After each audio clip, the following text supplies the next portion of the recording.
नमस्कार दोस्तों, मैं हूं मिस्टर जेके और आप सुन रहे हैं हॉरर कहानी, वह भी मेरी जुबानी। आज की कहानी एक ऐसी घटना पर आधारित है जो इस महीने की एक साधारण सी पिकनिक से शुरू होती है, लेकिन यह साधारण कहानी कब खौफनाक मोड़ ले लेती है पता ही नहीं चलता। इस कहानी को सुनने के बाद आप भी सोचेंगे कि क्या यह सच हो सकता है। तो चलिए शुरू करते हैं दोस्तों।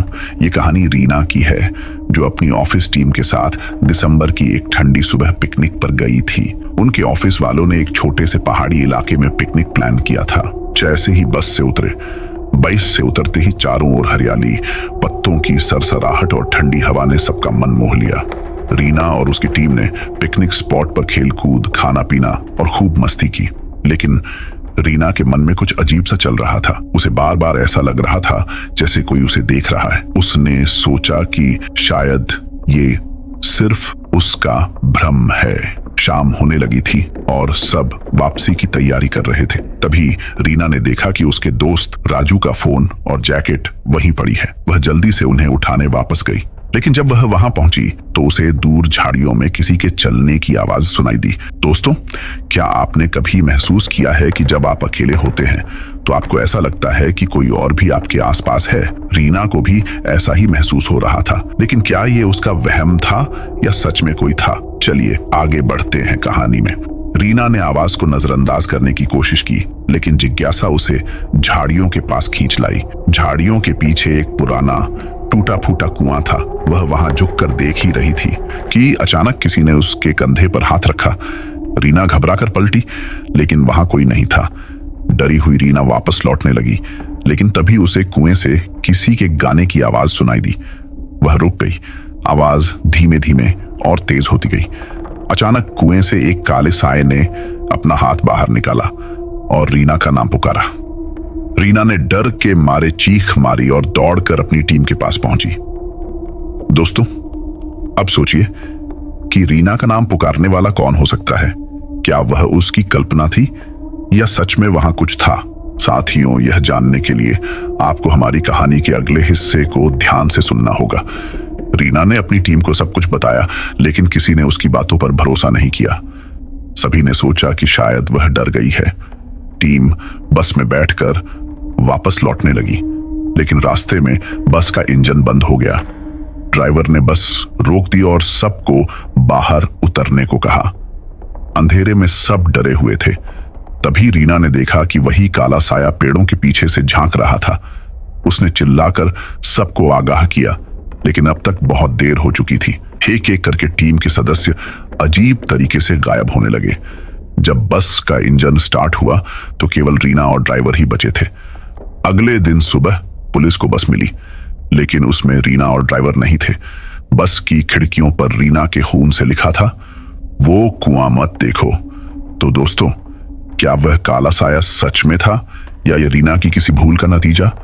और वह कुआं, क्या वहां कोई रहस्य छुपा था? दोस्तों, तो चलिए कहानी को हम जहां छोड़े थे वहां से आगे बढ़ते हैं। दोस्तों, बस जब पुलिस को मिली थी तो खिड़कियों पर वो कुआं मत देखो के अलावा एक और अजीब संदेश था, हम लौटेंगे। पुलिस ने मामले को एक रहस्यमय घटना के रूप में दर्ज किया, लेकिन रीना और ड्राइवर का कोई सुराग नहीं मिला। घटना के बाद उस क्षेत्र में आने वाले लोग एक अजीब बात नोटिस करने लगे। जो भी उस पुराने कुएं के पास जाता, उसे अपने आसपास कुछ असामान्य गतिविधियों का अनुभव होता। लेकिन रीना के लापता होने के कुछ दिन बाद उसके ऑफिस की एक अन्य सदस्य स्नेहा को एक अजीब सपना आया। सपने में उसने रीना को एक घने जंगल में भागते हुए देखा। रीना बार बार कह रही थी, उन्हें कुएं में बंद करो, नहीं तो वे सबको ले जाएंगे। स्नेहा ने सपने को हल्के में लेने की कोशिश की, लेकिन अगली रात फिर वही सपना आया। इस बार रीना के साथ कुछ छायादार आकृतियां थीं जो उसे घेरे हुए थीं।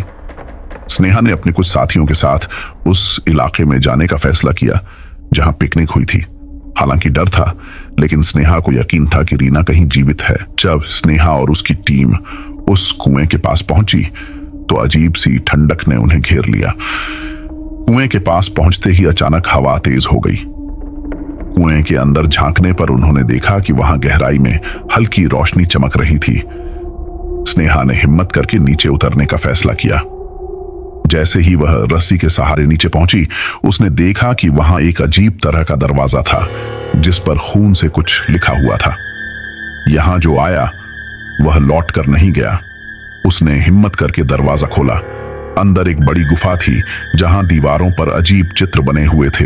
गुफा के बीचों बीच रीना और ड्राइवर बेहोश पड़े थे, लेकिन जैसे ही स्नेहा ने उन्हें छूने की कोशिश की, गुफा के कोने कोने से छायादार आकृतियां प्रकट हो गईं।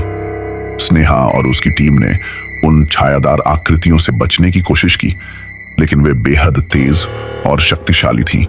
तभी रीना अचानक जाग गई। उसने चीखते हुए कहा, उन्हें गुफा से बाहर मत जाने देना, वरना वे हर जगह फैल जाएंगे।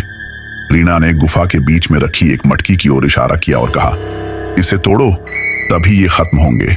स्नेहा ने मटकी तोड़ दी और उसी क्षण तेज रोशनी हुई।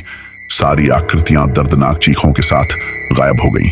गुफा अचानक से हिलने लगी, जैसे वह खुद को बंद करने वाली हो। स्नेहा, रीना, ड्राइवर और टीम किसी तरह बाहर भाग निकले। वे सब सुरक्षित अपने घर लौट आए, लेकिन रीना के चेहरे पर एक अजीब सी बेचैनी थी। एक रात उसने स्नेहा को कॉल किया और सिर्फ इतना कहा, हमने उन्हें खत्म नहीं किया, बस रोक दिया है। फोन के दूसरी ओर स्नेहा कुछ बोलने ही वाली थी कि फोन से एक गहरी धीमी आवाज आई, हम लौटेंगे, और फोन कट गया। तो दोस्तों, यह थी हमारी आज की कहानी। क्या उन छायादार आकृतियों का अंत हो चुका है या वे फिर से लौटेंगी? और सबसे बड़ी बात, वह गुफा और कुआं आखिर किस रहस्य का हिस्सा थे? शायद ये सवाल कभी न सुलझे।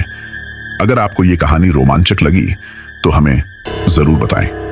अगली बार हम फिर मिलेंगे एक और डरावनी कहानी के साथ। तब तक सुरक्षित रहें और कभी भी अनजान जगहों पर अकेले न जाएं। धन्यवाद।